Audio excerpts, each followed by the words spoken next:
నమస్తే, welcome to our channel.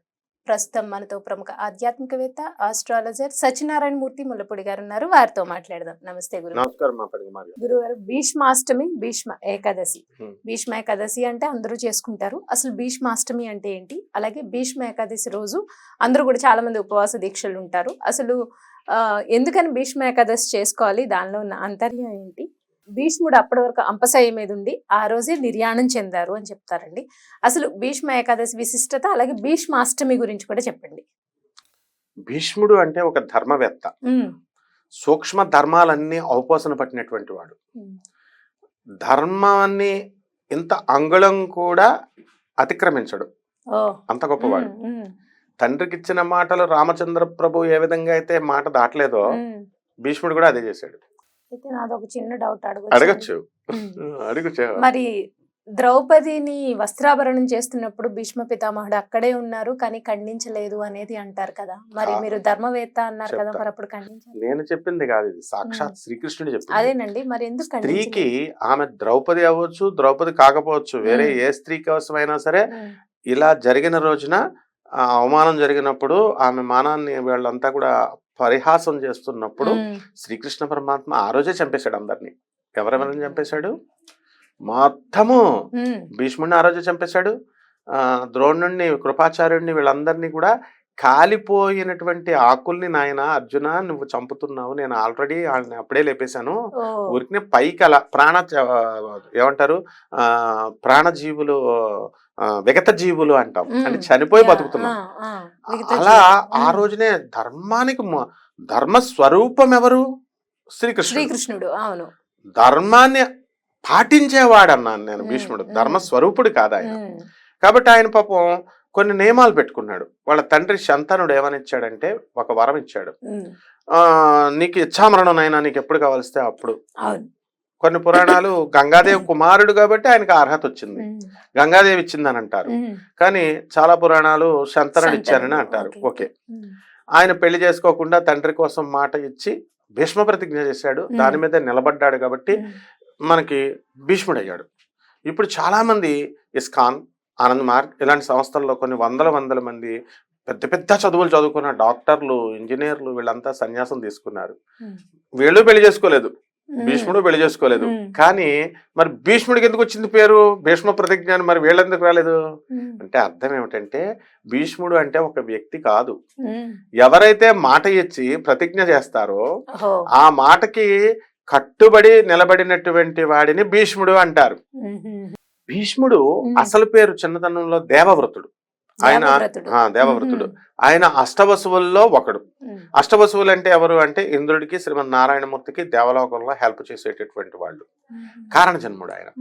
కాబట్టి ఈ యొక్క అష్టవసువుల్లో అందుకోసమే భీష్ముడికి ముందు పుట్టినటువంటి పిల్లలందరినీ శాపవశాత్తు ఉన్నారు కాబట్టి వాళ్ళందరినీ నారదుడు దగ్గరుండి గంగాదేవికి చెప్పి మొత్తం చంపించేస్తాడు. మిగతా వాళ్ళందరినీ నదిలో వదిలేస్తాడు. భీష్ముడిని మాత్రం గంగామాత వదలకుండా ఉంచిన అప్పుడు అపార్థం చేసుకుని శంతనుడు అడిగాడు కాబట్టి, నువ్వు నన్ను క్వశ్చన్ చేయకూడదని మన మ్యారేజ్ కాంట్రాక్ట్ నువ్వు బ్రీచ్ చేసావు కాబట్టి, violation of breaching of contract కాబట్టి నేను వదిలేసి వెళ్ళిపోతున్నానని గంగాదేవి వెళ్ళిపోతుంది. సో ఈ దేవవ్రతుడు. మరైతే ఇప్పుడు ఉన్నటువంటి స్వామీజీలంతా కూడా వీళ్ళు పెళ్లి చేసుకోలేదు, ఆయన పెళ్లి చేసుకోవాలి, కానీ కట్టుదిట్టంగా ఆయన నిలబడ్డాడు కాబట్టి, ఆ మాట మీద నిలబడ్డాడు కాబట్టి భీష్మ ప్రతిజ్ఞ అన్నారు. వీళ్ళు కూడా భీష్ములే కాబట్టి ధర్మ సూక్ష్మ అర్థాలు తెలిసినటువంటి వాళ్ళు భీష్ముడు. ఇప్పుడు ఉదాహరణకి ఇంద్రుడు, చాలా మంది ఇంద్రులు ఉంటారు. ఇంద్రుడు అనేది పదవి పేరు. ఇప్పుడు మనకి బలిచక్రవర్తి కాబోయే ఇంద్రుడు 8వ మన్వంతరంలో, ఇప్పుడు 7వ మన్వంతరం నడుస్తుంది మనకి. అలాగే ఇప్పుడు సరస్వతీదేవి భర్త బ్రహ్మదేవుడు. బ్రహ్మ అనేది కూడా పోస్ట్ పేరే, హిరణ్య గర్భుడు ఆయన పేరు. ఇప్పుడు రాబోయే 8వ మన్వంతరంలో నవమ బ్రహ్మగా ఆంజనేయ స్వామి బ్రహ్మదేవుడు అవుతాడు. ఇలా పోస్టులు మారుతూ ఉంటారు, చిరంజీవులు కూడా మారిపోతూ ఉంటారు. కాబట్టి ఈ యొక్క భీష్ముడు ఏంటంటే అన్ని ధర్మ అర్థాలు తెలుసు కాబట్టి భీష్మ 58 రోజుల ముందు, భీష్మ ఏకాదశికి ముందు 58 రోజుల ముందు పడగొట్టేశాడు అర్జునుడు. శ్రీకృష్ణుడే పడగొట్టేయమంటాడు. పడగొట్టేస్తే అప్పుడు అడుగుతాడు భీష్ముడు, కృష్ణ నన్ను ఎందుకు చంపుతున్నావు అని అడుగుతాడు. నేను ఎక్కడా ధర్మాన్ని తప్పలేదు, నేను ధర్మాన్ని ఆచరిస్తూ వచ్చాను, ఎందుకు అంటే అప్పుడు కృష్ణుడు ఏమంటాడంటే కాలానుగుణంగా మారకపోతే చంపేస్తానంటాడు. పరివర్తన మనల్ని కూడా చంపేస్తాడు కృష్ణుడు. అంటే జీన్స్ ప్యాంట్ వేసే కాలంలో జీన్స్ ప్యాంట్ వేయకపోయినా మామూలు మోడర్నిటీని బట్టి మనం చేంజ్ రావాలా. అంటే డ్రెస్సింగ్ అని కాదు, మామూలుగా ఆలోచన బ్రాడ్ అవుట్లుక్ రావాలా.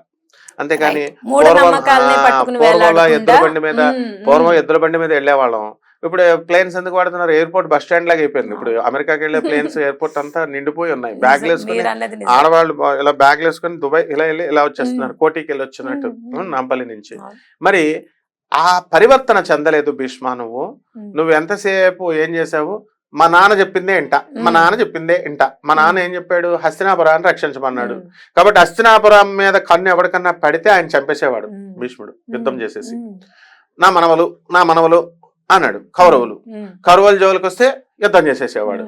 ఇది బంధు పక్షపాతము ఎవరికున్నా పరివర్తన చేయకుండా ఈ జియో సెంటిమెంట్, అంటే నాకు ఈ ఊర్లోనే ఉంటాను, నాకు ఇల్లు అంటే ఇష్టం అన్నవాళ్ళు వీళ్ళందరినీ లేపేస్తాడు కృష్ణుడు, అందులో డౌట్ లేదు. తర్వాత అసలు పాపం ఒకటి చేశాడు భీష్ముడు, తాను స్వయంగా వేసుకున్నాడు. 58 రోజుల ముందు చచ్చిపోయినప్పుడు పడగొట్టేసినప్పుడు చచ్చిపోవచ్చు ఆయన, చచ్చిపోకుండా ఏం చేశాడంటే దక్షిణాయనంలో ఉన్నాడు సూర్యుడు, ఉత్తరాయణంలోకి రావాలా, ఉత్తరాయణం వచ్చినప్పుడు వైకుంఠ ద్వారాలు తెరుస్తాయి, కాబట్టి నేను భీష్మేకాదశి రోజున మరణిస్తాను అని చెప్పాడు. సరే అయితే అన్నారు. ఈ లోపల ఏం జరిగింది? భీష్మ పితామహుడు, స్వామి నన్ను ఎందుకు చంపేస్తున్నావు అంటే ఇది ఒకటే కారణం కాదు నాయన, నువ్వు ఒక తప్పు చేశావు. ద్రౌపది ఒక స్త్రీమూర్తి అంతే, ద్రౌపది అని కాదు. ద్రౌపదికి శ్రీకృష్ణ పరమాత్మ పట్ల విపరీతమైన నమ్మకం. తన భర్తలు దాసులై ఉన్నారు, అప్పుడు వాళ్ళు పరాక్రమవంతులే కానీ నిస్సహాయులైపోయారు. అలాగే వీళ్ళు కూడా కౌరవులు కూడా విజృంభించినప్పుడు పితామహులు, గురువులు అందరూ సైలెంట్ అయిపోయారు. ఈ ప్రపంచంలో భర్తలు కూడా సైలెంట్ అయిపోయారు. అప్పుడు మాత్రము నువ్వు పరమాత్మని తలుచుకో అని చెప్పేసి ద్రౌపది గురువు చెప్తాడు. అందుకే అది గుర్తొచ్చి శ్రీకృష్ణ పరమాత్మని ద్వారకావాస కృష్ణ రా అంటే కృష్ణుడు వెంటనే రాడు. ఏంటి తర్వాత హృదయవాస సర్వహృదయాల్లో ఉండే కృష్ణ రా అంటే టపిమని వస్తాడు, వచ్చి చేరిస్తాడు. ఆ తర్వాత ఈ గొడవలన్నీ అయిపోయిన తర్వాత ద్రౌపది, ఏంటి స్వామి నువ్వు ఫస్ట్ వెంటనే రాలేదంటే, నువ్వేమని పిలిచావు నన్ను? ద్వారకావాసాను, ద్వారకకిను హస్తినాపురానికి ఎంత దూరం ఉంది, అందుకే లేటుగా వచ్చాను. నువ్వు హృదయంలో ఉన్నాడన్నా వెంటనే వచ్చాను అంటే యద్భావం తద్భవతి, ఎలా అనుకుంటే అలా వస్తానని చెప్పాడు. ఇప్పుడు బాగుంది. కాబట్టి భీష్మేకాదశి రోజున ఈ 58 రోజులు ఆడదాన్ని ఎదిరించలేదు. భీష్ముడు ఎదిరిస్తే నోర్ముసుకుందుడు, ఆ రోజు ధృతరాష్ట్రుడు నోర్ముసుకుందుడు, దుర్యోధనుడు నోర్ముసుకుందుడు.